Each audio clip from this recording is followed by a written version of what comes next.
my good people, how you doing? My name is Nyawera Mondo. Welcome to my YouTube channel. If you're new here, karibu sana. This channel is about motherhood, spiritual growth and entrepreneurship. If you're coming again, welcome. So remember to like, share and press on the notification bell so that once I upload a video, then it will notify you. So why am I sharing my story? Well, in a world where despair is sold more than hope, then it's my mission as a believer to share with you and show you that all hope is not lost. So before I start my story, come, let's make my cup of drink. I call it my dawa, and then head to the video. I use apple cider vinegar with mother. I use tea masala, and my last ingredient is honey, which I do sell honey. So if you're interested, please holla.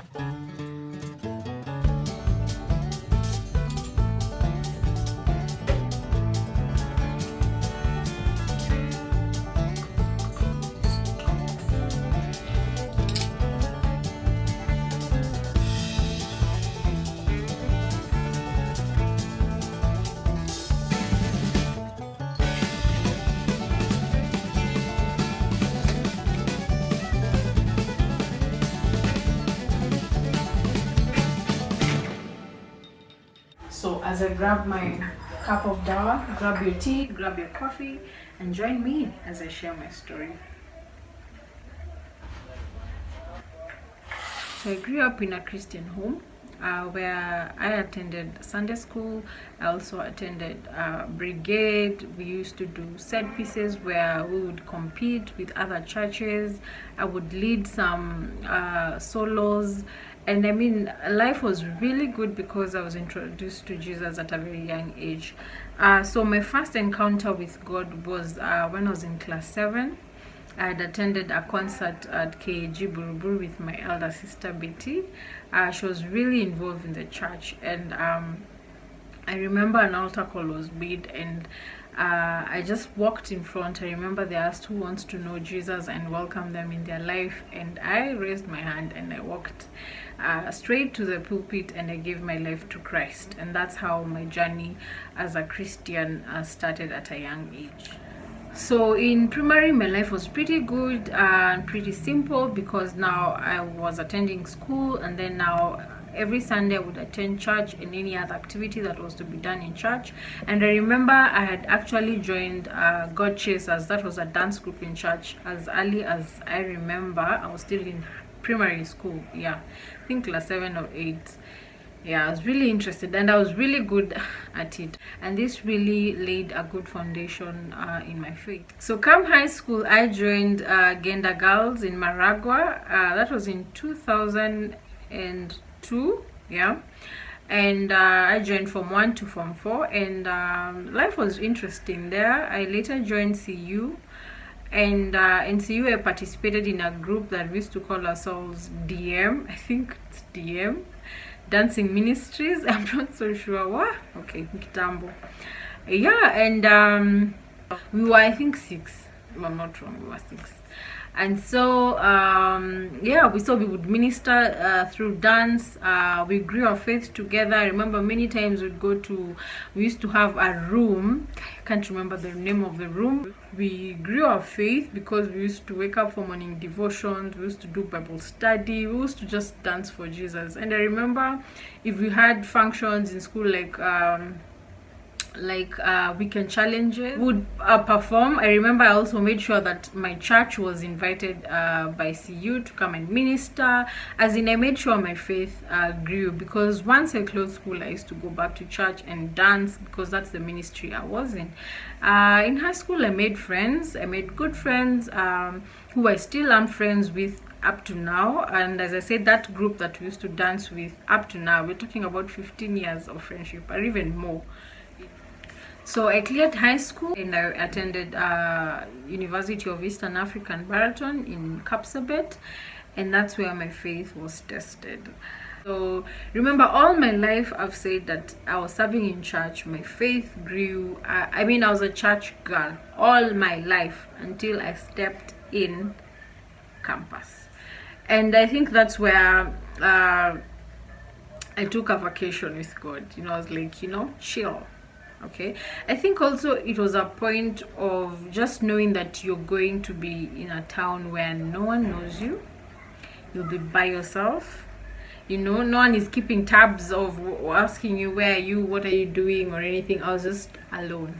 And so I think I took that corner of I wanted to do to have an adventure. And so my life in campus was really a different one, because my values here have changed, because now I've found a group that is a cool group. We are partying, we're traveling from Kisumu to Kisii to Nairobi. I'm actually coming Nairobi and not going home, as long as I'm just my life was really party, and I did things that really did not represent Christ, and I kept on failing time and time again. I think I was so curious. I wanted to know and find out what people do in clubs, what normally happens. And those ones of you're going for the first time and you'll never do it again. You just want to see and judge these people who are drinking and probably talk to them and preach to them. Little did I know that was my starting point of distraction. And I remember a very close friend of mine, Yvonne Choya. you know this. I remember my first time going out, I literally carried my earphones. I prayed about it, and through the whole time, like almost half of the time at the club, I was wearing my earphones and listening to Hope FM. Just look how the devil works. As in, I think I was fighting, I was battling, I was saying, okay, I'll just go. I'll be there physically, but spiritually, I'll be listening to Hope FM. Like, who does that? As in, that's how it started. Because now I've never been in a club. I just used to see them, but I never used to pay attention. But now I'm having fun. I'm actually attending. And anyone who knows me through campus will tell you I used to party. Oh my goodness, I used to party, a good one. And yeah, that's where life started. I have the values I cherished so much. I didn't have any more. I used to drink. We used to travel. Remember, I'm in Eldoret. My parents and whoever knows me is in Nairobi. So, and I think that's where I started living a double life, because I would come back home, go to church, and no one would actually know what I was going through. So I would serve, but when I go back to campus, I'm not the same. So I changed. I was not even sure if I was born again. Like, my life did not even reflect Jesus Christ even a minute. And I remember, since it was an SDA, guys used to attend CU outside the school. So I remember I attended like 2 to 3 times, and those ones you're attending, but where you are with God. Like, I used to pray, but I knew I was living a lie. You get? I used to go to that CU. I would listen, and I'd really miss the fellowship. But when I go back to the campus, when I go back to my room, as in, it's like nothing happened. It's like I was empty.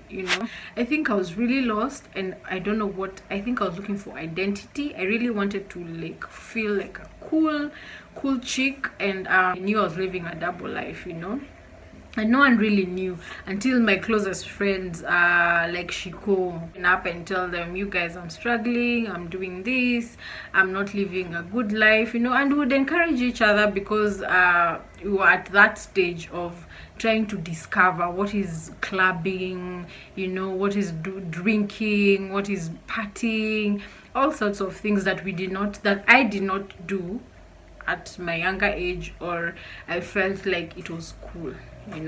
So my life in campus was a life of deception and compromise, because I compromised my faith, I compromised my beliefs, and for what?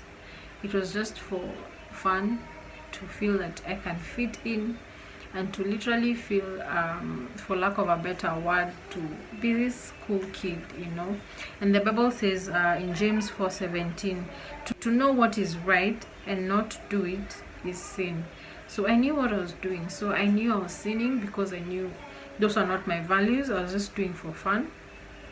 And I knew that was not my life, because that is not what my background had been all through. My foundation was God. I knew that. I totally knew that. But I just wanted to experience a good one. I look back now, I'm not really proud of.